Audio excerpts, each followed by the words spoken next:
Hello, my name is Gandalf. I realized that we didn't introduce ourselves, and so I'm Jarno. I'm one of the developers in OT, and today I'm going under Gandalf, so hope that works for you. I'll be covering some of the new features or enhancements that we've added in this development phase. Normally we release 2 times a year. This year has been challenging for many. Loads of stress related to things we can't control. So we've only had 1 release this year, so this one. But we have had multiple patch releases, I think. How many? 3 or 4? 4 patch releases. And unlike in some years where we, the development team, have been working on those patch releases, during the last year, the community has been quite active in contributing fixes to issues that they've encountered, probably that they've themselves encountered, and contributed those pull requests, and we've been able to release them. We haven't been the best in always responding immediately and saying thank you, thank you, thank you, because we're sort of busy too. But I would really like to thank all the contributors to those patch releases, because they help the whole community, and you fix it for yourself, but you also fix it for everyone. So I don't know if anyone, Radu has probably contributed some fixes, so big hand to Radu.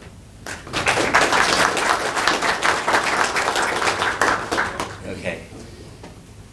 So the features or enhancements I'll go through, there are about 5 or 6, are in no particular order. The slides are bullet list free, so hopefully you'll still be able to follow what's going on. Okay, those don't work. Oh, brilliant. This release contains quite a few CLI improvements or improvements to the DITA command. So show of hands, how many of you actually use the CLI? So few. And I assume most of you then use Oxygen, or your CMS does it for you. So it's still good that, I don't know, 20% of you do use the CLI. Because the CLI is the only official API we really have. The old one, meaning the ANT interface where you call ANT and Open Toolkit runs as an ANT process, that's sort of obsolete. It's still there, but we don't actively add any new features to it. There's the Java API, which is just for the Java programmers to call Open Toolkit and run the process, but there's nothing really to innovate there. And then of course what Oxygen does, or what CMSs do, that's out of our control. They can do whatever they want. They can innovate and create interfaces that are way superior to what we can ever achieve. But that sort of is an area where it's somewhat invisible to us also as developers. I don't have access to any CMS. The only thing I have access to is Oxygen, so I can't really copy features either to stick it into the CLI command line interface. Open Toolkit, the actual command called DITA, has support for things called subcommands. So you write DITA and then the name of the subcommand, and then the subcommand does something. We've added a new subcommand called init, which is basically copying a common feature found in build tools. If you take, for example, I don't know, JavaScript and React, how do you get started with that project? You type in CRA-init or something like that. or any build tool, there's usually an init command. It creates an empty project for you. So we just copied that feature without really thinking about it, because that's the way we do it. We follow two development principles. One is conference-driven development. So we just write code in order to release at OT day.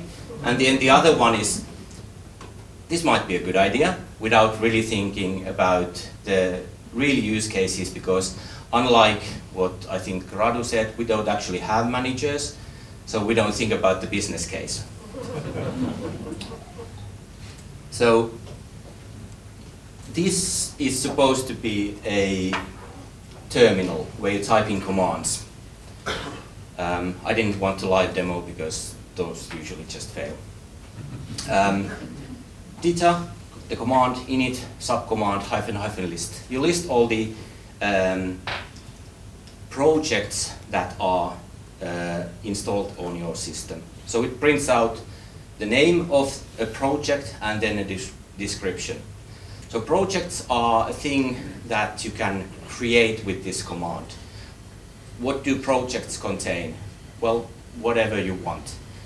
In our case, it's our original garage samples and build scripts that have been in the documentation for a while. And then another one is a startup template that we, well, to put it bluntly, copied from Oxygen and then modified a bit. That's the one way in Oxygen, if you create a sample project, that's what you get. Because unlike with build tools for JavaScript or other programming languages or frameworks, there are no universally applicable projects that you can create with Open Toolkit, because everyone's system is different. So this, in a way, is just a preview feature at this stage. It doesn't have that much yet, that much content, but we'll start working on it. Then you actually use the command to create a new project. You give it the name of the project and then the output directory, and it'll copy files or create a directory structure on your machine. Hideously simple, nothing that special to it. And of course I had to add additional stuff. So it actually now did create that on my system. Are you able to see the bottom row? My idea was that you're not able to see the bottom row, so it means that there's still loads of terminal prints out there, but it's sort of hidden because there's so much of it. So this actually works out really well. And now I think I've forgotten what the next slide is. I'll just print out the help now. So you can see that the subcommand itself is quite simple. The only real things it has is that you can list out all the projects that have been installed on your system, and then you can actually run the creation of the beginner project. And then stuff at the bottom that is common to all. By default, it creates the project on your current directory. You probably don't want that, so you probably always want to give it the output directory. What do you use this for? Well, this was one of those cases where we thought, or I thought, that this might be a cool idea without a real use case. But my idea behind this was that if you have some sort of template project in your company that you always use with a new customer, or then if you're creating some other project to begin with, you can use this feature to make it easier to automate it. Why do you need to do this with OT? Well, there are other ways of doing it, but now we're supporting this feature too. In the beginning I should have said, please interrupt me with your questions. You don't need to disturb me. I'm Finnish, so I'm comfortable with the uncomfortable silence. But hopefully you're not comfortable with it. So after every feature, not show of hands, but shout whether you have any questions or ideas. Elliot has some ideas because he's Elliot. good at he's Elliot. So Elliot, do you have any ideas? I do. Okay, could you share at least one of them with us? So my first question was, how do I create a new, I mean, having created a new template, where do I put it? The default answer is create a plugin. Okay. With OT, it's always create a plugin. Creating a plugin isn't that big of a thing. You create a plugin that contains all your project files and directory structure, and then you just add one line of XML configuration that has the name of the project, the description, and the directory you want to use. And you can stick any file there you want. It doesn't do anything sort of smart with those files, it just copies them at this stage. Okay. So there's a lot of room for improvement. You're so polite. So this may be the reason why this was the first feature, because this is the most simple one you can come up with. Yeah. Any other ideas or questions? Okay, let's continue. Validate subcommand. I think this came about because we sat in the back row last year and suddenly it was obvious. What if sometime you want to run Open Toolkit, but you're not really interested in the XHTML or HTML or PDF, the actual output, you just want to know, is my stuff okay? Again, copying many other tools, you have lints or validators that validate your stuff. They don't actually generate anything, they just tell you if you're doing okay. This is the stuff, this is the one for that. So, there's a validate subcommand. I'm not still sure whether validate or check would be better. Who thinks validate is a good word? Who thinks check would be even better? No? Oh. I thought at least half of you would think check is better. What does it do? Just do XML validation, or does No. it do more? Okay, It does so more. check. Okay, then it needs to be check. So when we need to actually add a new subcommand, and next year we'll present the check subcommand. So this in a way works as if you were publishing to, say, HTML. You give it the input file, but instead of giving it the format, like HTML or your custom trans type, you just give it the, there's something, okay? You give it the validate subcommand. And what does it print out? Can I go back? Yes. What does it print out is, if everything is okay, it prints out nothing. So if it exits, everything was fine. This follows the Unix command idea that if everything is okay, just stay quiet. No news is good news. No news is good news. Yeah, that's really good.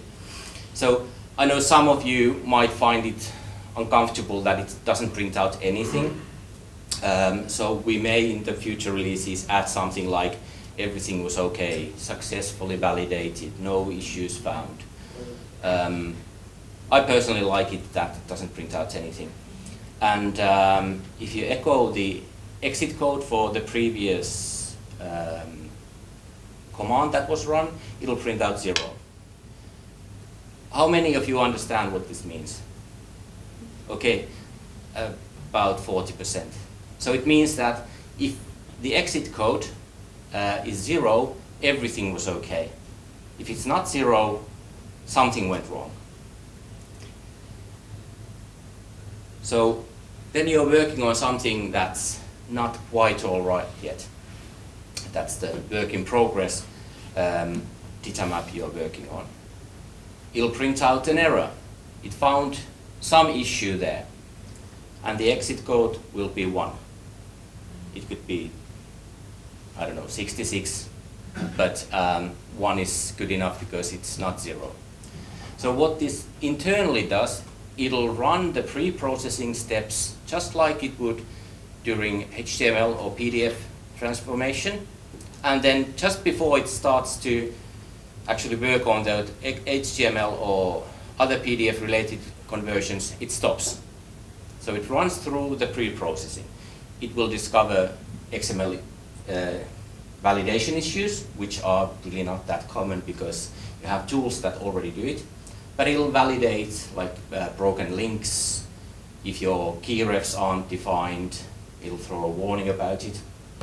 And this works in strict mode because OT has a mode where it's strict about all the errors. If it finds an error, it'll immediately stop. Then you have the mode called lax, which sort of tries to continue, tries to fix your issues, and there's the third one, skip, that it'll just skip all the errors, doesn't do anything. So validate subcommand works in strict mode. So it'll stop when there's the first error found. So your documentation set is huge, it has 10,000 topics, it finds a single error, it'll stop. Use case for this, naturally, when you're working on your own machine, trying to run the validation, but also CI systems. Not all CI workflows produce output and then do something about it. When you have pull requests coming in, you run this in CI, continuous integration or system like that. You use this to validate that your content still works. Right now, it doesn't do anything other than run pre-process, but there's an extension point that allows you to hook up your own validations if you want to. So instead of, for example, producing HTML, you can have a simple XSLT that runs through all your topics and, for example, checks that every external link starts with HTTPS instead of HTTP. Something simple like that. It could be done at the authoring phase, like configuring your authoring environment to validate those things. But this works on the resolved data content that would then be published instead of individual blocks. Or you could do something like every topic needs to have at least 2 paragraphs. That's a silly made-up example. But sometimes if you're using, for example, conref, you don't know that at authoring time. So this works after the authoring is done and just before you're publishing. Any ideas, Elliot? Not to put you on the spot, but... Yeah, I'm assuming if I say minus V when I do this, I'll see the full log. Yes, you will. Yes. Rado. How about using filters and also applying on a DITA OT project file? Okay. It's good that you reminded me that I have an additional slide about this, because I completely forgot. So you can actually give it a project file, and it'll just run through all your contexts. In project files, you have a thing called context, which is an input file, associated filters, and so forth. So it'll run through all of those. You can give it filters on the command line, or you can barely see this. You can actually give it the resource files that are like external resource files that perhaps define keys or so forth. So in a way, this works exactly as a normal conversion would. It's just, it doesn't produce any output. Because generating that output is waste of cycles or CPU cycles. And sometimes maybe it'll give you a few minutes more of CI time before you have to start paying for it. Or then it just saves you time because you don't have to wait for the HTML to be produced So you can rm hyphen rf and delete it. You had a question? Yeah, so for the conref situation, let's say there are some conrefs which are found and then there are some not found. So how does it handle? So it works the same as with normal publishing. It'll just report that this doesn't work. So it doesn't assist you in any way. This isn't linting that says this is a bad idea, maybe you should do this. It'll just tell you that, oi, you made a mistake, fix it. Well, it doesn't actually say fix it, it just tells you that you made a mistake. So will it provide the detailed log of that? The normal logging, so there's no special logging. It'll be the same as in previous versions of OT. It'll just tell you that, for example, this key isn't defined. This chunk doesn't work because there's no target to this push chunk. Is there a way to specify a particular schema that you want it to validate against? No, because this doesn't really do schema validation at this stage. What you can do is have your own custom processing at the end that does the schema validation. And my next sort of goal, or it would be nice to implement this type of thing, is to hook up a schematron. So you could give it a schematron schema and it would run it against every topic and maybe every map to validate something that should be there at the end of the authoring cycle in a way. Hi. So I would like to ask, if I run validate over a context file, how would I see a log? Will it, let's say I have multiple data maps in the context file. So will I see a log with respect to each data map or how? So this is kind of work in progress. So it doesn't produce a nice validation output at this stage. So if you use -v for verbose output, it would then produce the normal output, but it wouldn't group them in any sort of nice way. There are ways around it. For example, you could produce XML-based logs and then process those to generate something nice to be shown in your pull request, for example. So in a way that's somewhat out of scope, but it is actually a feature that should be there. So thank you. Yes? Yeah. So will you be incorporating this feature and authoring environment in Oxygen itself, or you have a command line on it? You should talk to Radu about that. And now Radu goes, what? He was looking at his phone. Yes. So Oxygen has a validator for continuous action, which does about the same thing. So you can run from Oxygen something like this and obtain a list of errors. But this is a command line feature, mostly for automating on the server side, for example. If the received errors would have maybe a better syntax and will have some way to be consumed by other machines. So this is one of those things where Oxygen does their own thing, I do my thing, and then we end up noticing that, yeah, we both sort of try to solve the same problem. But Oxygen works in an environment that is closely aligned with the authoring, whereas we do publishing, like the Open Toolkit does publishing. So I think the users of this are the actual CI systems. And maybe if you're the lone writer who works on their laptop, that.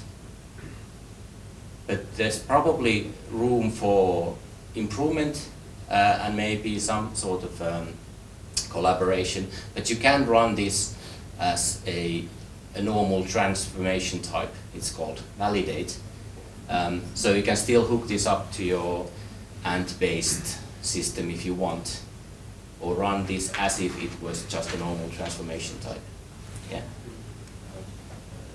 I just have one question. Yeah, no. Is it reporting only missing part? Which type of issues? Anything that OpenToolkit treats as an error or warning. So broken elements, not schema issues. So it will report schema issues, because normal processing will do that. If you're missing an element there, it'll report that. And then when it starts to process, like pulling in links, if there's like a link text missing, it'll report that. So all the things you've already seen on your log files. Okay. But is this a new feature? I think. This is a new feature in the sense that you can do this exact same thing by running it in strict mode and then deleting the output and then accepting that it did work that you just are going to throw away. And being able to hook up a custom validation, like Schematron or something like that, this is something you would have been able to do with your custom plugins before, if you wanted to. Now I tried to make it a bit more user-friendly by having a separate command for it. This isn't rocket science. Any one of you could have written this in a weekend, but now for people coming into DITA and maybe using OpenToolkit, this may make it easier to get started because someone's kind of holding your hand and say, I'm able to validate your stuff. Okay. And how does it work in background? Like it's a XSRT transformation or it's... So it runs the normal pre-processing steps in OpenToolkit that resolve all the keyrefs, conrefs, does validation for, does filtering and so forth. Okay. So there's really no magic here. A general question about the validation, and also when there is an actual output, does it need to be on? Should I repeat myself? Maybe, yeah. Okay, a general question on the validation, also when we have some kind of an output in there, does it need to do it on the unfiltered material, or can it do it on filtered material? Because we have some issues coming up where it can't resolve conrefs and xrefs that are filtered out in the final output. Is that by design? What do you mean by design? So if you filter out stuff and conrefs don't work, did you do it deliberately? So in a way you created a error condition that is recoverable, but it's still treated as an error. Because processor can't know if you filter something out and you're okay with that part being out, that it's okay. Yes, because it's material that is valid for other outputs, but it's not valid for this specific output. Yeah, that's sort of a challenging use case because a computer, maybe an AI would know, but like a normal computer doesn't know whether this bit should be missing or shouldn't be missing. So it's a matter of authoring your content in a way that if no errors are thrown, everything is okay. But that's the, like,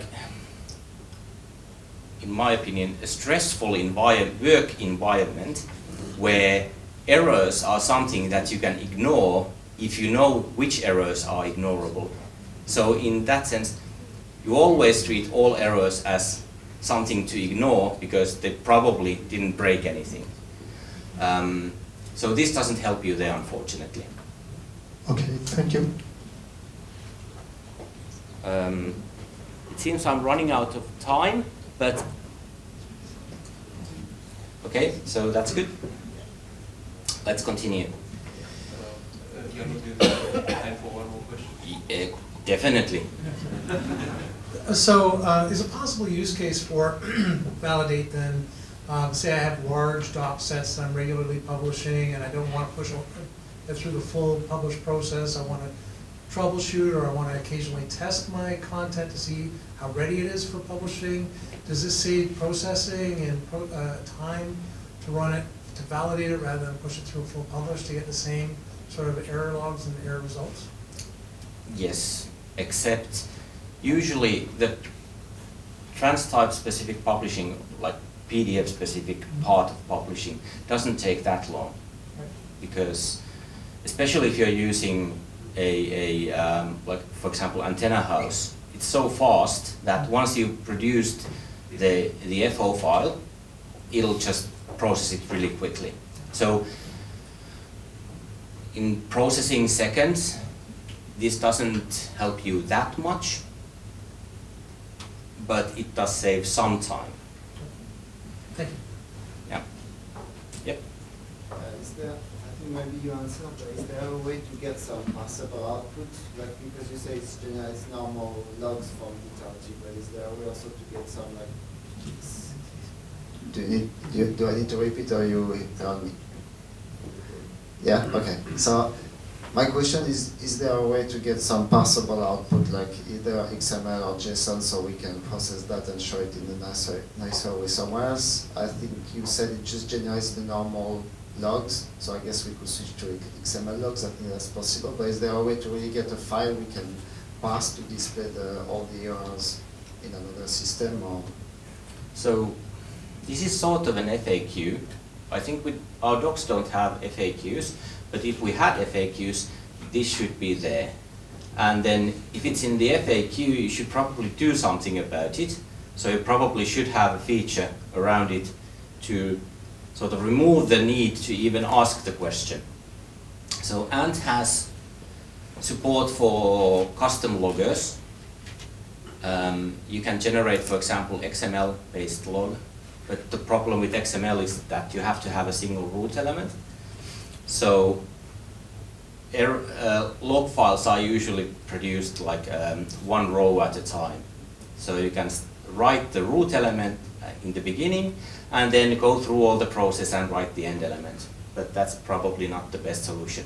So even though XML is a wonderful language, maybe something that is YAML based but doesn't have a root array would be better, and then you'd have some custom code to go through the log, and after you've gone there, you'd be able to extract all the valid information that you actually need.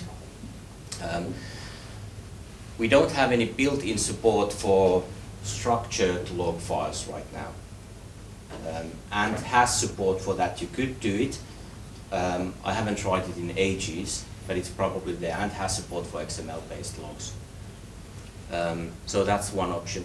But clearly, having more control over the log format is something that is desired, especially by people who write systems that do this in a CI system, for example. This one is mostly for people who work on the command line. So in a way, this is somewhat like a different issue. Yes? I have one quick question. You said that it stops with strict mode, so if there is error, it stops. Yep. Is it applicable also for multiple deliverable? I mean, if one of the data map has error, it stops the remaining deliverable. Am I making myself understood? I understood per data map, per one document, it works as strict mode. When you provide them the project multiple deliverable, it stops if any of the data map has error. Okay, so if you're working with project and it has multiple contexts, so multiple maps, it'll run through all of those. But inside one map, if it finds an error, it'll stop. Okay. I should probably add something like keep going type of thing. So it'll print all the errors. But then again, you can actually get that working by just disabling strict mode. Because strict mode the only thing it does, it stops. So you process it in skip mode. Yep, sorted. It's sort of the hive mind. We don't need no AIs. We can do it. We're better than computers. I just watched the original Terminator movie. Arnold Schwarzenegger looks really weird when his eyebrows have been burnt off. So that reminds me, and maybe every one of you, don't shave your eyebrows. Okay, let's continue, because I thought, originally I asked for 20 minutes, now I'm spoken over half an hour, so this is sort of, okay, thank you. Multiple outputs. Again, a really simple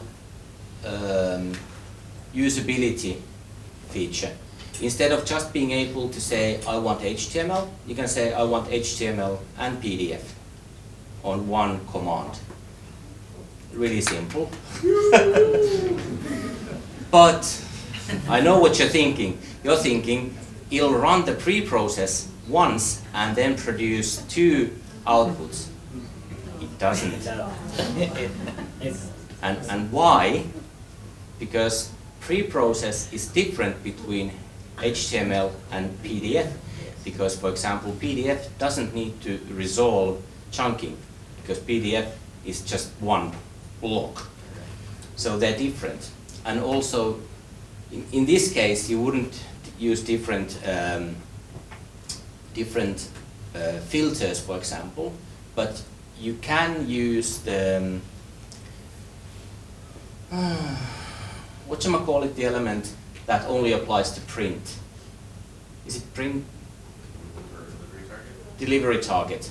So if you use those, then pre-process would work incorrectly between HTML and PDF.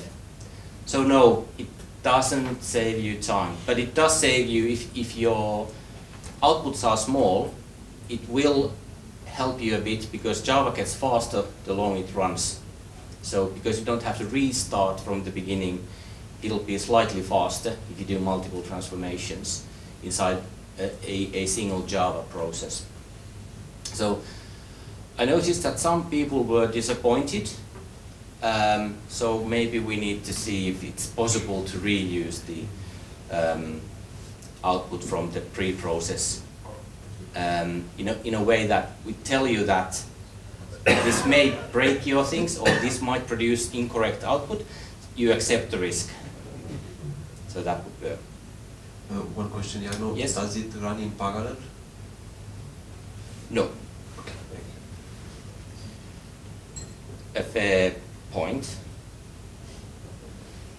So you can define multiple output types, but as before, you can't define multiple input files. Why not? Why can't it just do a Cartesian thingy-majiggy where you run all the possible combinations? Well, you could, but then the problem is, if you give a new user the ability to give it two map files, they assume that it will create one deliverable that has those two maps inside. And then when it doesn't work like that, what do? They come to my house and tell me that this works the wrong way, fix it. And I think it's better that they don't come to my house. I have a question, Jarno. Yes, I live in an apartment, actually. How can this possibly work correctly in most cases? Because it does the process as two individual things, for example. It doesn't mix anything. So this is the same, and internally this actually works so that it creates a project file, like internally inside the CLI. It creates a project file that has two deliverables that use the same context, and it runs it one after the other. So again, this is something that each one of us could have implemented in a weekend or in 15 minutes. Yes. Sorry, so is the temp folder the same for both transformations? Like what if I want to get temp files from the first transformation, do they get overwritten in the second time? Yeah. The output folder is the same as well? Yeah. Can we provide data val files here? Hmm? Can we provide data val files here? Yes. Okay. So what will be the extension? I don't see. Extension. Sorry, like the -I -f you have written for input and format, like that, what should we use for data val? And for data file, hyphen filter.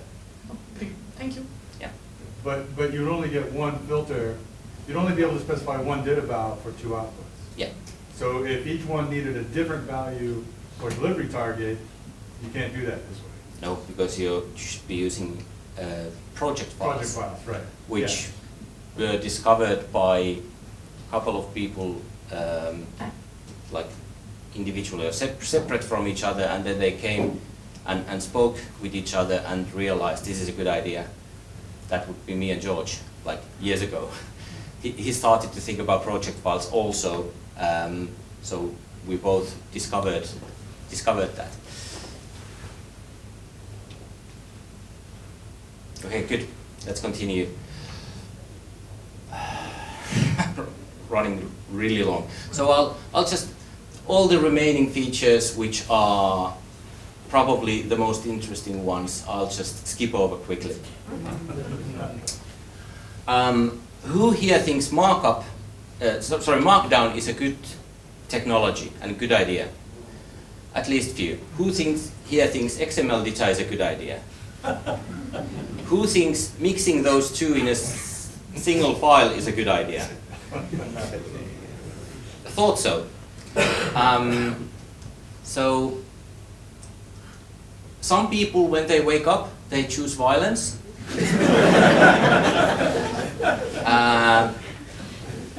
Some people, when they wake up, choose to have stupid ideas. This is one of those. So we already have support for Markdown in the DITA OT, sort of as an authoring format. You can stick HTML there because in Markdown you can use HTML as like an escape hatch. So a natural development or the next step is to actually allow you to use raw DITA XML inside a Markdown file. This is a simple example. Admonitions is already supported in some Markdown formats, but I just needed to have a simple example. So here we have Markdown, and then you just stick XML in there, and it'll work. Who here thinks this is a good idea? Come on, at least one of you. Yeah. Question. How do you classify it? Like, there's the, what is it, DITA light? I mean, is this XML? There's those different formats. Like, It's a topic. You copy stuff from a topic. Maybe this is one of those proof of concepts, like we may not want this in the end. Because this doesn't work. Why? Because Markdown, remember this is still Markdown, not something magical. In Markdown, if you have an empty line, it starts a new block. And a new block actually changes which format you're in. This is the way Markdown works. So if you have an empty line, you have HTML in your Markdown, you have an empty line, it starts a new HTML block. And the current system, the way the lightweight DITA plugin works, is that it assumes it's a single block that has a single root. It doesn't have the single root, but you can't use XML in parts, so that you start something, then you have a bunch of markdown in between, and then you end something. You feel like it should work, but alas it doesn't. So this is sort of a foot gun that allows you to shoot off both your feet and then continue upwards until you're sort of convinced that this wasn't a good idea. But this is more or less throwing it out there that you wanted Markdown. You thought lightweight DITA was the best thing ever. This is what the authors want. And then I'm giving you things that will convince you to stick to XML or stick to Markdown. And you can make them work together, but like lightweight DITA type of approach might not be the best solution to that problem. So Frank isn't here, right? I'm immediately thinking of the Finnish approach to raising children. Thank you.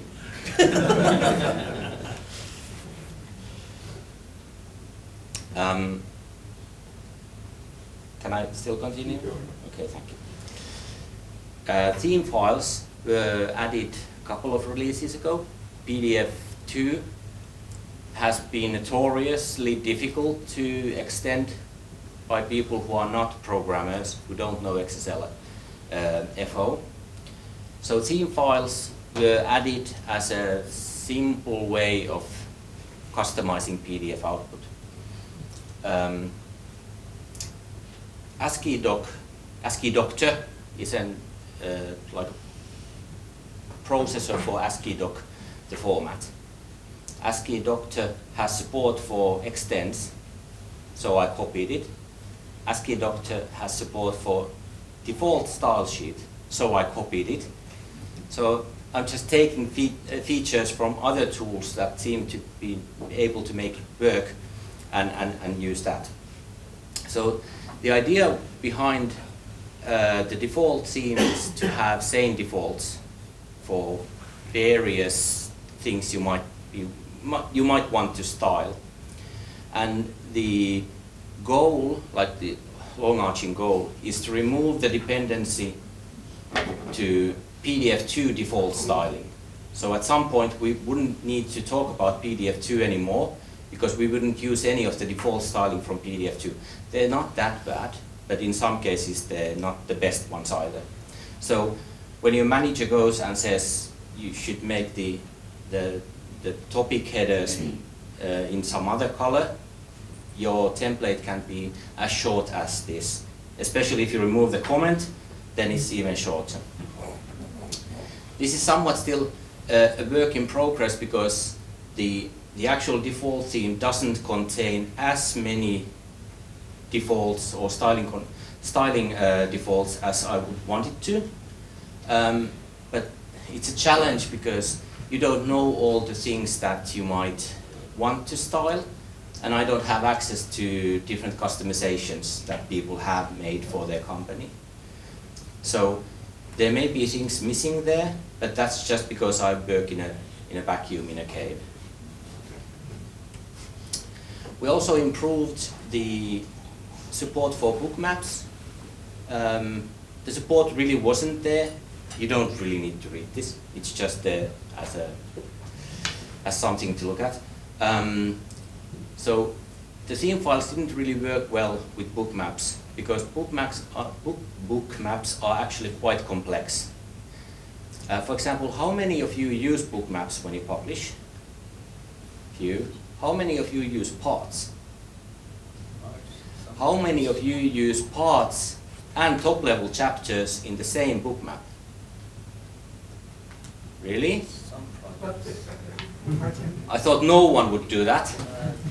And when you have to support all those combinations, it becomes difficult, and you need to add more code to support that. And then you have, because book map adds the front matter, the back matter, then just the body is more complex.